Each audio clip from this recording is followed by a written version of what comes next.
We've all heard what happened. We all heard that Nnamdi Kanu was captured. We all heard that he was captured. We all know he's been captured.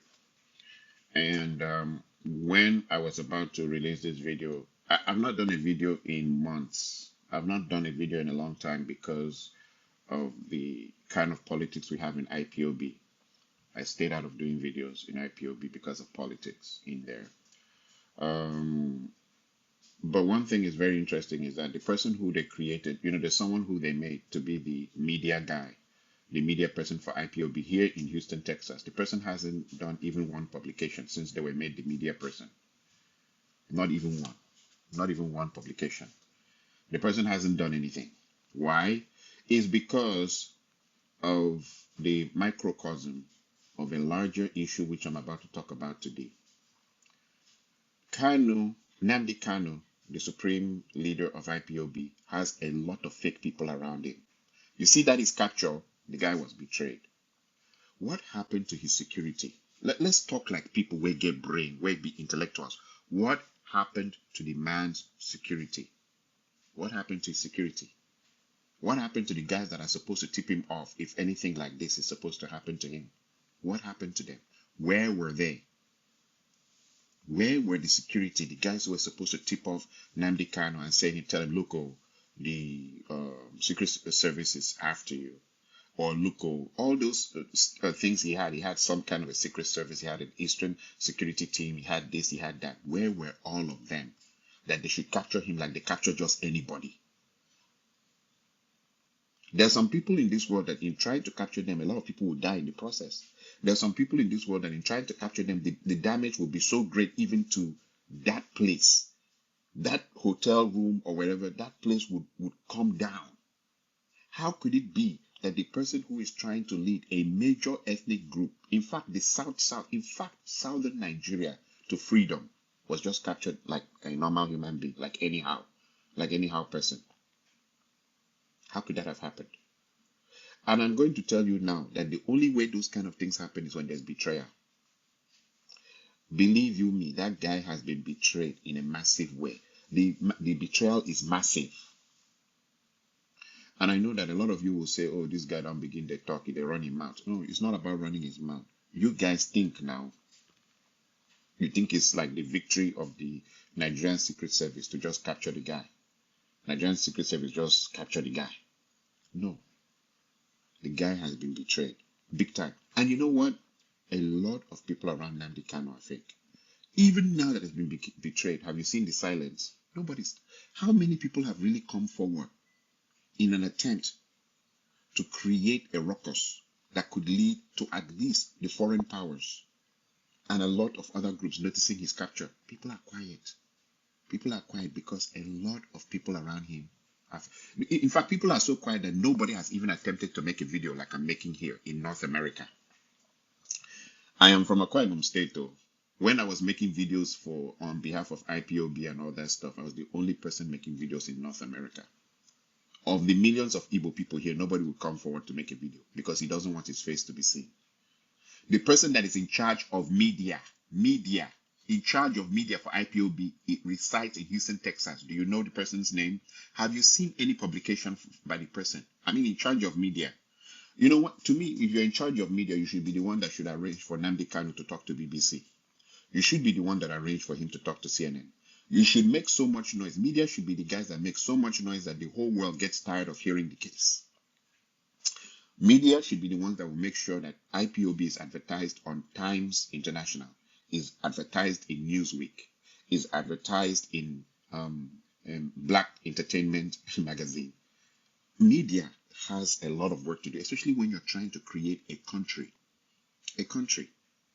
But this media was very, very quiet. Why? Because a lot of people, mark my video, this is one of the hardest videos I ever made. A lot of people around Nnamdi Kanu are fake.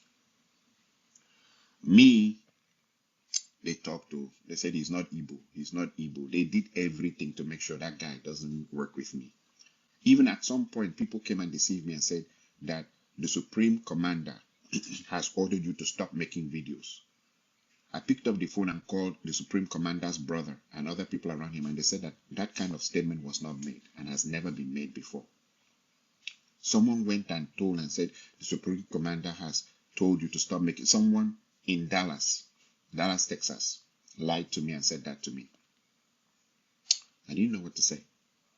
I didn't know what to say. I stopped, the person who told me this was of a higher rank. So when they told me to stop making videos, I stopped making videos for so many months. I just sat down there. Then one day, someone called me from Dubai and said to me, why are you not making videos about Biafra anymore? And I told the person, because I was ordered to by the Supreme Commander. They said, no lie. They now called the Supreme Commander and said, did so and so, did you tell so and so to order Clayton to stop making videos? Supreme Commander said no. That's when I knew what IPOB is about. A lot of people in IPOB now, they are looking for position inside IPOB. But when it comes to moments like this, you will never see anything like a video from them. You will never see anything to show that they know that there is a problem. You won't see anything. They want position. They want to be in charge of IPOB Houston, in charge of IPOB in Chicago. They want to be in charge of just like Nigeria. They want to be in charge of IPOB in Atlanta or in London, or they want to be treasurer. They're the ones collecting all this money. All this money. They're collecting money and issuing receipts. Here in Houston, there were more than 5 people collecting money, claiming they're a treasurer at the same time. There is a lot of things going on, but the problem is the betrayal of that. Do you know that the way I see that guy, he's fighting by himself? Oh. The people around him, forget it. I'm waiting for IPOB to issue an official statement on this issue. They're quiet. I know a lot of you, because a lot of you have been brainwashed and programmed. You say, oh, you don't talk anyhow. You don't give your statements anyhow so that they may not know. I've heard a lot of that. And that comes from bad advice. Bad advice. Bad advice. Real bad advice. I've heard a lot of the brainwashing. Oh, you don't say this. You don't say that. You keep quiet. You stay like that. You do this. Inside that silence, who is making a move? Nobody. I've really spent a lot of time in IPOB, and I've studied IPOB, and what I've seen, I am so sorry for Nnamdi Kanu. He's alone. That guy is fighting alone. That guy is by himself. He has been betrayed.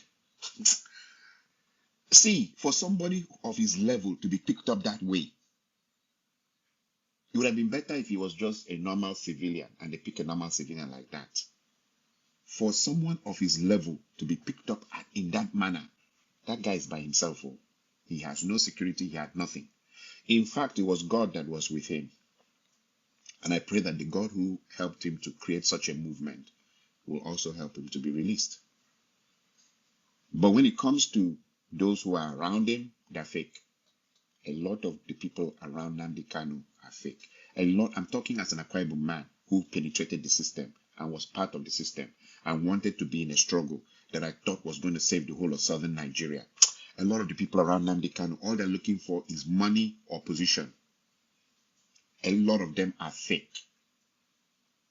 Mark my words, I'm putting this on social media today. My name is Clayton Udo.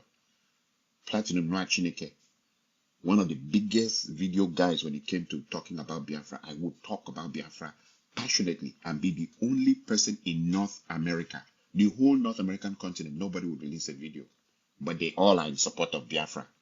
If you cannot stick your neck out for a struggle, you cannot stick your neck out for a struggle, then what's the use of that struggle? How can a struggle survive when you are not ready to identify with the struggle? You don't want anybody in the world to know you're part of the struggle. You're a secret follower. Which struggle have you seen that secret followers? If you have a struggle and 90% of the struggle people are all secret followers, how can that struggle succeed? If everybody were they in charge of, except the people in Nigeria that will come out and hold flags and run around on the streets and get shot. But I'm talking about the United States. I'm talking about London. I'm talking about China. I'm talking about the guys, they are secret followers. They don't want anybody to see them on social media. They don't want anybody to know their name. If there's a crowd marching, they'll go out with a crowd, because how can you identify everybody in the crowd? See, all this big sense, it comes back to bite us. So big sense, it always comes back to bite us. That big sense where you too sabi, you too know, it always comes back to bite us in the end. It will always come back to destroy our lives. Too much of sense, you too know. In the end, the Supreme Commander Nnamdi Kanu shouldn't have been picked up that way. My theory, call it a conspiracy theory, call it whatever you want to call it, that he's been betrayed from the inside. And the betrayal is massive. That his movements were known, that they could pick him in transit. It wasn't like he was in one place when they picked him. He was in a move. He was moving.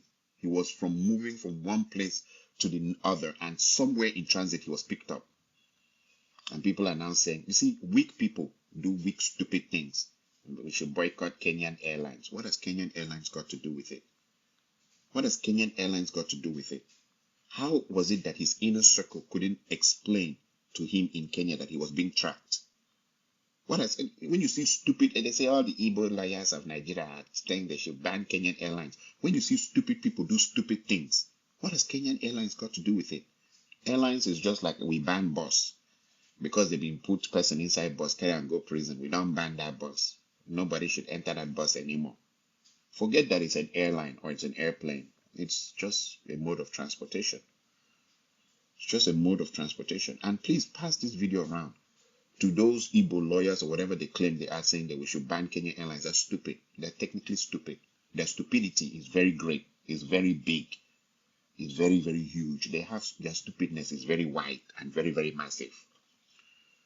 What do you mean by they have to ban Kenyan? It has nothing to do with Kenyan Airlines. The question everybody should ask is, who betrayed him from inside? That's the question everybody should ask. Who leaked his movements? Where he was moving from where to where? Who is the guy that leaked it and got money? That's the question people should ask. Because his movements is supposed to be top secret. When mumus are involved in operations, they will look at other stupid things. They won't ask the main question. The person who has betrayed him is on the loose. That person shouldn't be allowed to escape, because that person is the worst. That is the worst thing that can happen to Igbo people. The person who leaked his movements are never. I'm going to tell you something as an insider who has been involved and listening to what goes on. His movements are never ever released to anybody on earth. His movements are top secret. In fact, none of you in this forum, including me, knows the itinerary of his movements. How was it leaked? How was his movements leaked? And most of the time when he moves, he doesn't move with his own name. He uses an alias. He uses another name to move around from place to place. He uses an alias. How was it leaked? How was he identified? Than betrayal. Because he always has a group around him. Who in that group betrayed him? Is the question we should ask today. Not ban Kenyan Airlines and ban this. And talk shit. Listen, let me explain another thing to you that is very, very interesting. I've heard two things in the last few months or few weeks, I might say. First, there are a lot of people who say, and it's good they captured him because he used to stay in America and tell us to go and do things and we get killed. Look, you see this thing they call freedom. You see this thing that they call emancipation. You see this thing that you're looking for jobs and you can't find jobs. You see this thing that we're talking about in life. If you won't do it, nobody will do it for you.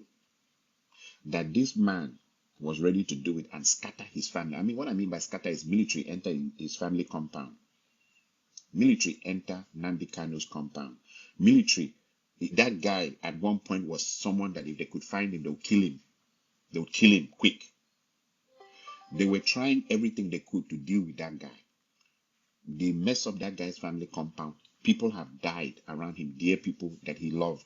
For him to want to push this movement, he could have just stayed in London and live a peaceful life with his wife and have a very great life. So when people open their mouth and say, it's good that he has been captured because he was ordering people, he was trying to help people. But if you guys don't want to help yourselves, that's fine.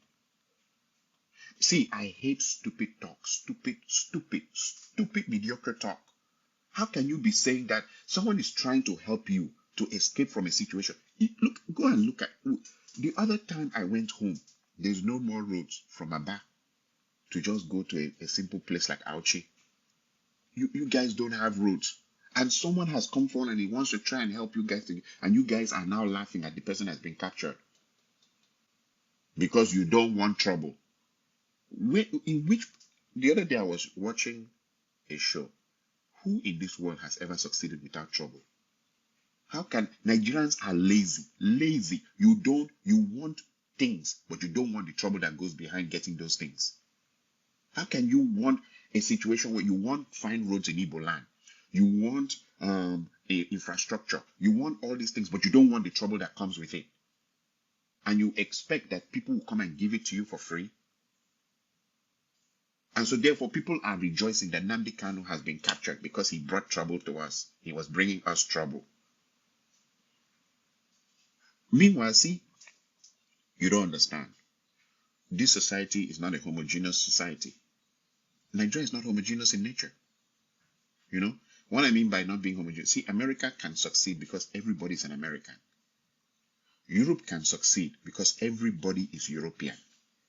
Saudi Arabia can succeed because everybody in Saudi Arabia is Muslim. Everybody is of one group in Saudi Arabia. So it's easy to succeed there. Dubai is okay because everybody in Dubai is Muslim. If you're going there, you're going there as a visitor. Nigeria's problem is that half of the country is one culture, the other half is another. One half is Christian, the other half is Muslim. One half are intellectuals, the other half are people who just sit down and eat oil money. We are the producers of the wealth, and that those in the north are the users of the wealth. And there are people in Igbo land who believe that somehow the north will one day become reasonable and come and just be dashing them money and repairing their roads for them and making everything good. And then you had someone like Nnamdi Kanu who came up and said, enough is enough. The way things are is not right. The way things are going is horrible. And that we need a situation. We need a serious situation where things will be changed. And you guys got up and rejoiced that he's been destroyed.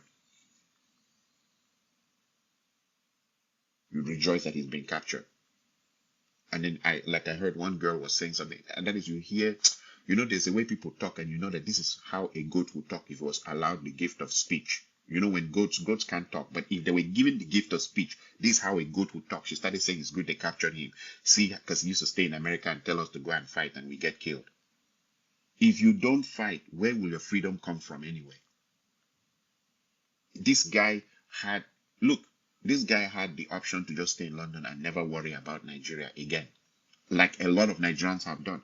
Thousands of Nigerians have left Nigeria and they don't care about Nigeria anymore. They don't give a damn about Nigeria. Nnamdi Kanu was actually working for a radio station. He could have just stayed there and operated his radio station, get his money, enjoy his life in London, chop pepper soup, sleep with his beautiful wife, have children, live a very comfortable life. It wasn't easy for him to be running around the world the way he was running around, suffering. Sometimes he cannot sleep in the same place twice. The guy went through hell. The guy went through real hell. You think that you think because he's flying in aeroplanes that is enjoyment of life. That is not enjoy. If you know that a whole country is trying to kill you, there's no enjoyment in that. And then people with strong heart to open their mouth and say that it's good they captured him, that he almost made us to have problems like war and this and this and that. People will rejoice in his capture. And not just normal people, Igbo people. Igbo people are rejoicing in his capture. The person who was trying to fight for them.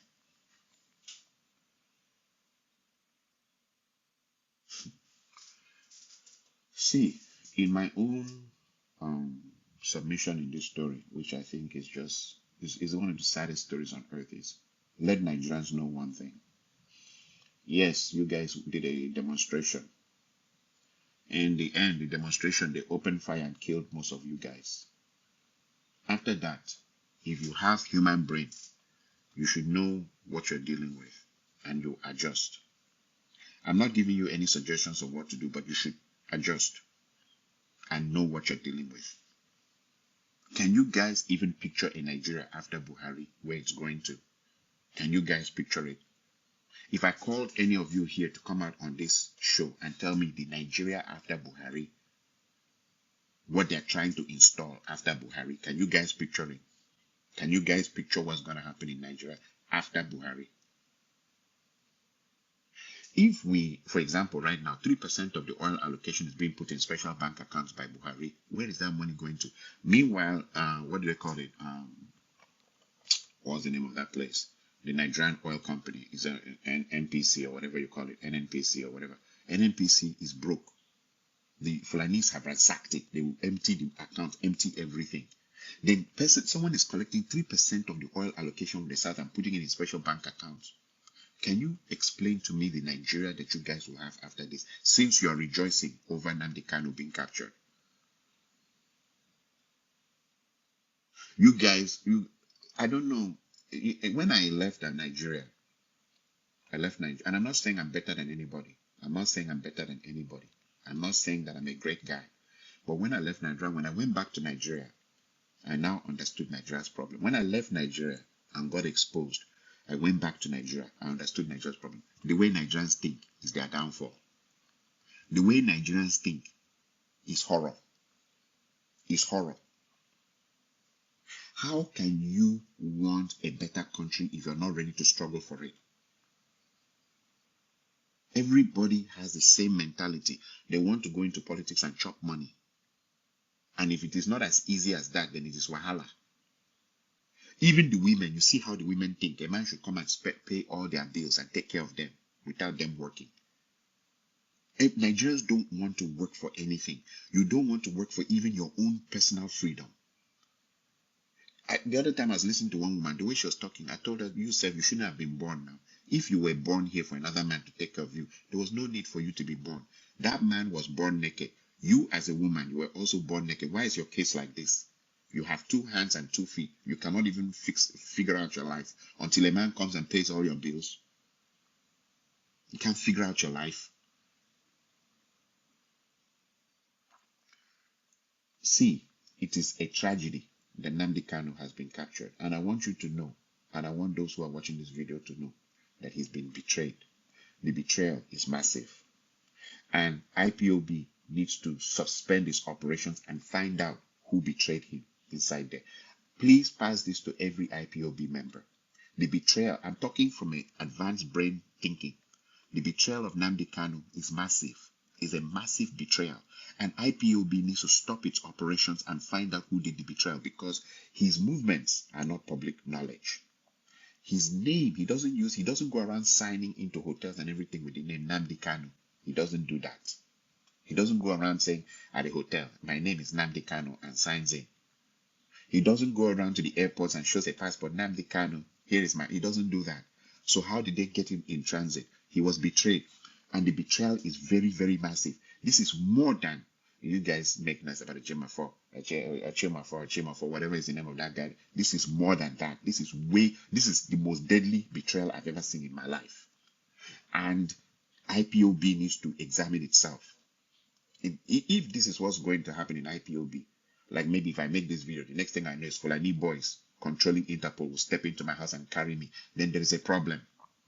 I am accusing IPOB on this one.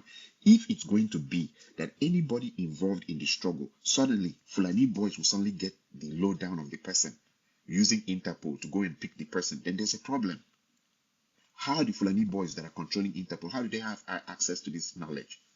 And how can it be? And to show you how massive this problem is, the normal extradition, whatever, was not followed. Protocols for extraditing a person.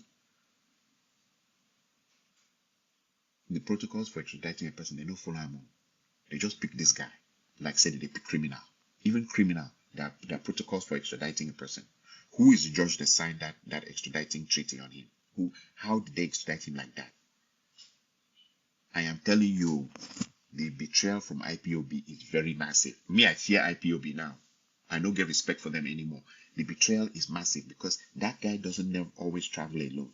He travels with a group and his movements are secret. And there are people and we want to know who betrayed that guy. This thing I'm telling you, nobody has made this video.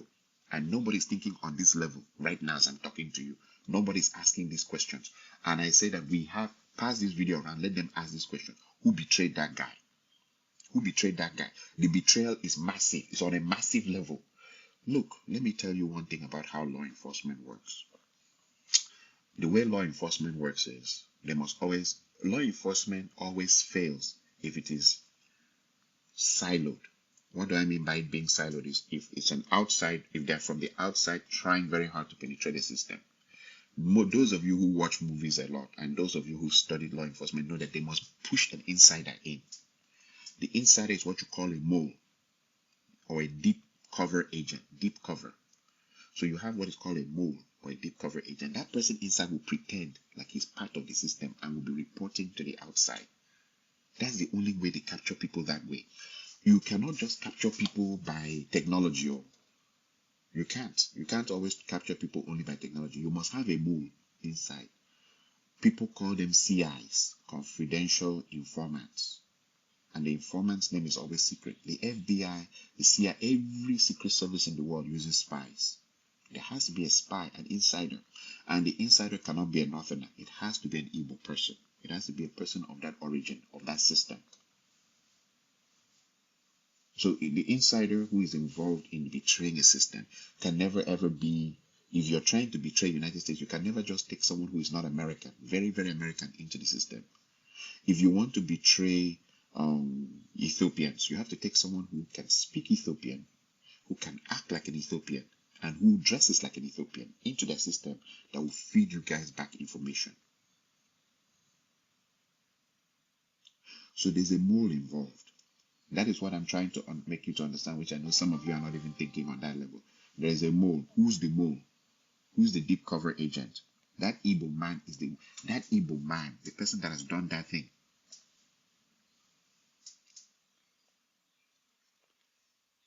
Pass this video around for everybody. That deep cover agent, that Igbo man, that Igbo person, that deep cover agent, that person that is inside, he's inside the inner circle of Nnamdi Kanu, is the one that has betrayed Nnamdi Kanu for him to be captured like that. I'm telling you, people who of the level don't get captured like that though. There was one time, I don't know if you guys remember, is it Slobodan Milosevic? Slobodan Milosevic, he was the same kind, he was the equivalent of Nnamdi Kanu for, I think, Bosnia-Herzegovina or something like that in those days during when Clinton was president. Was it Bosnia-Herzegovina, one of these places? So there was this guy called Slobodan Milosevic. American forces combined with native forces to go and capture him like that. What happened? They fought all night. You don't forget the guy. In fact, they called in air support. I remember as a young man watching the video of that thing, it was blood. I said, how can someone survive in this compound? And the funny part of the story is that Slobodan wasn't captured that day. But the kind of shelling and fire where they fired that day, it was beyond me. I was like, Jesus Christ, is this for one man? They opened fire, they keep people died real good. People died. They couldn't capture Slobodan Milosevic. But see how they just pick Nnamdi like say no be. They pick her like small boy. They pick Nnamdi. His betrayal. Trust me. The betrayal now massive. I will end this video here because you've got the message. He's been betrayed. I would really like to know the Igbo man that did that thing. The insider, inside IPOB that did that thing. I would really like to know that person. Because that kind of betrayal is beyond understanding. Thank you for watching.